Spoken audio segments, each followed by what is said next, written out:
Welcome to Take a Break, Take a Breath for Monday, March 7th. I'm Rick Boyer, the pastor of Prospect Presbyterian Church in Maplewood, New Jersey. And Take a Break, Take a Breath is an invitation for you to pause in your day, literally to take a break and just breathe, to center yourself in God who made you and loves you, who calls you by name and knows you even better than you know yourself. I've been using the Gospel of Luke for our guided meditations right now and inviting you to imagine yourself in the story as one of the different characters in the story. Our reading for today is Luke 7:11 to 17. This is a story of a healing, actually raising a man from the dead. He's a young man who is the only son of a widow.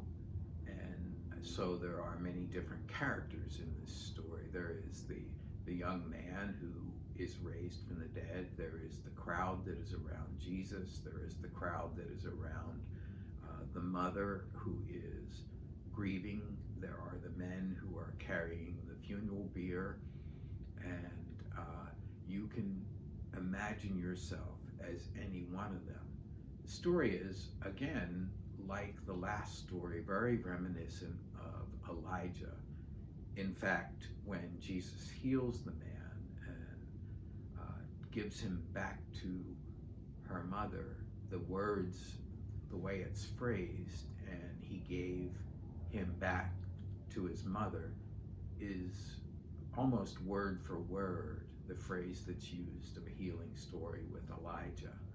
So they are very, very similar. So if you haven't already done so, I invite you to go to a quiet place in your house, and if the room has a door, close the door and settle into a comfortable chair. Look around the room, take note of the room, take note of the things you see, the things you feel in this room. Is it cool or warm? Take note of the sounds that are around you.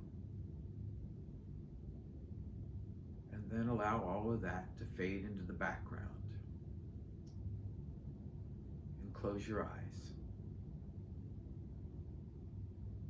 Take a deep breath. As you breathe in the breath of God. And as you breathe out all that separates you from God. As you breathe in the breath of life.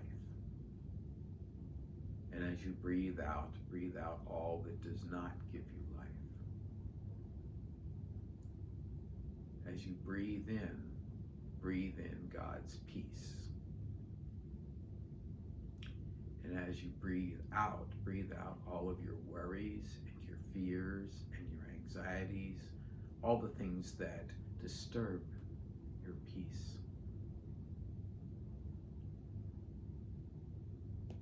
Keep breathing deeply, becoming more and more aware with each breath of God's presence with you and in your life.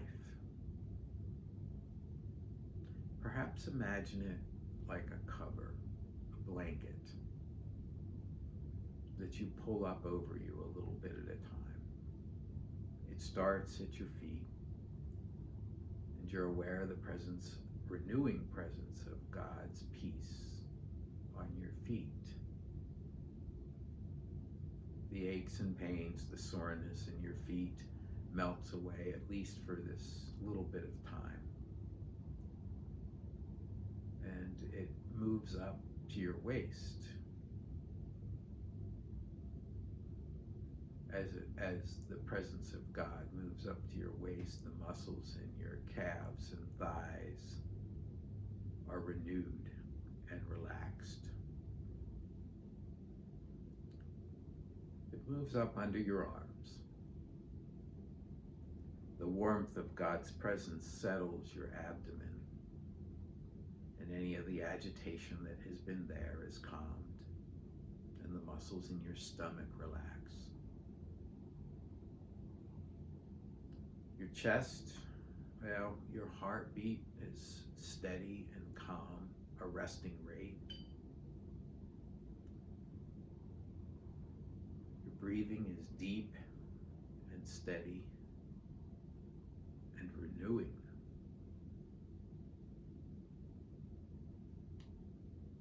Your back muscles, they relax. The pains in your back melt away.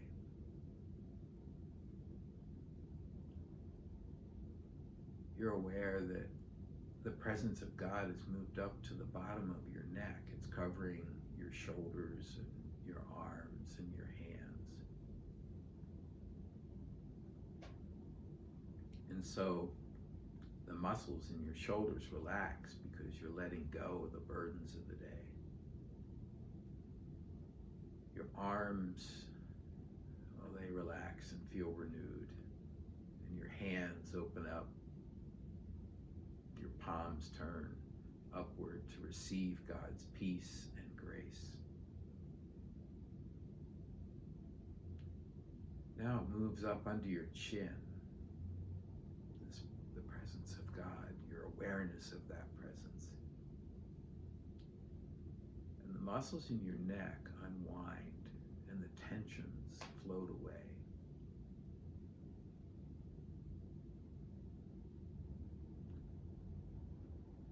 And then it moves up over your head.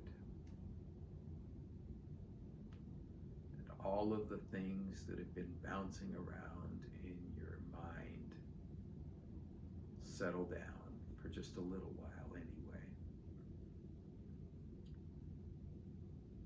And your mind is calm and peaceful.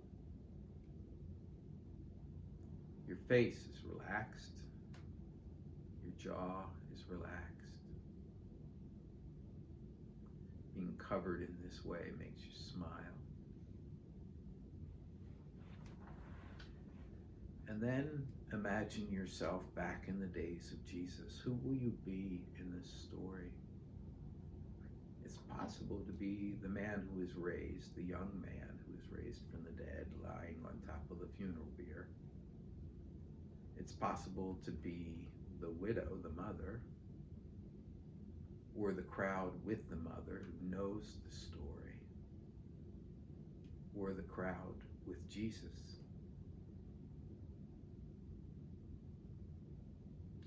You're making your way into a city called Nain.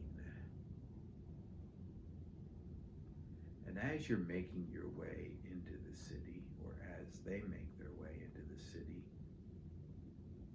Jesus encounters a funeral procession. The story of the funeral procession, which is large, is that a young man died, and his mother is present with them, of course. This is her only son, and she's a widow.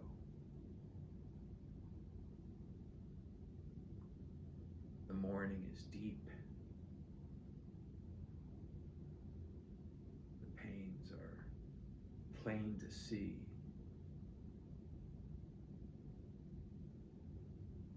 Jesus approaches the funeral bier, and the men who are carrying it stop when he touches it. It stops the whole procession.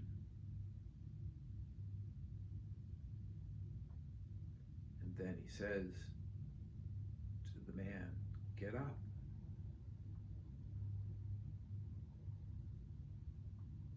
And the man sits up.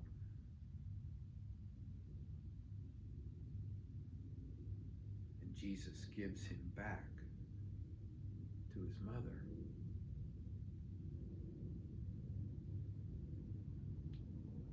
The crowd and those who were, the crowd around Jesus and the crowd who had been part of the funeral procession are awestruck, even in some ways, filled with fear. Truly, this is a great prophet, they say. And the word of this story spreads through all the region around them.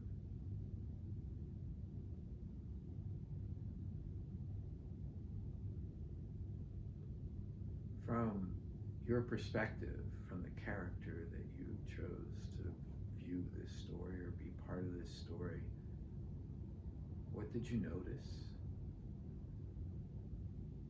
What was new for you?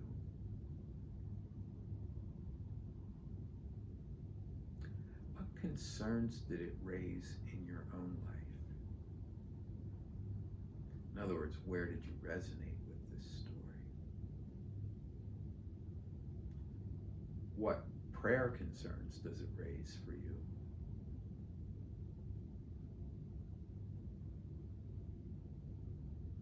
For example, I can imagine there are a lot of people in Ukraine or fleeing Ukraine that can identify with this. And it calls forth from me prayers for them.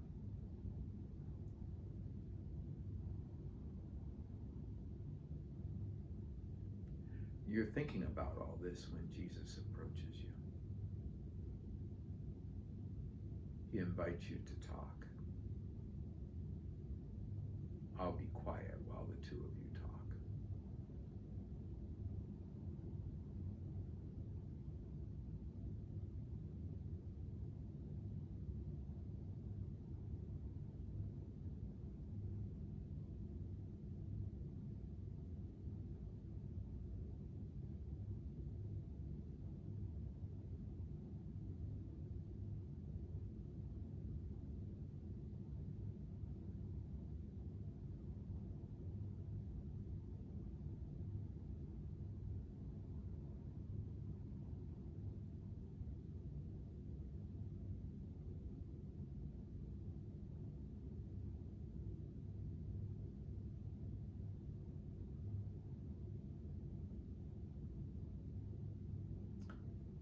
And then the time comes for the conversation to end. You can always hit pause if you're not ready, or you can always come back to this conversation at another time. And the two of you end the conversation, bring it to a conclusion, and you say goodbye in whatever way is appropriate. And you bring yourself back to the room where you are. And when you are ready, open your eyes. That's Take a Break, Take a Breath for Monday, March 7th. Our reading was Luke 7:11 to 17. That's Luke 7:11 to 17. And I invite you to read it a couple more times, thinking about it from the perspective of different characters. Step into the role of different characters in the story. If you have feedback for me, or if you want to talk or pray, send an email to rick@prospectchurch.org, and I will get back to you real soon.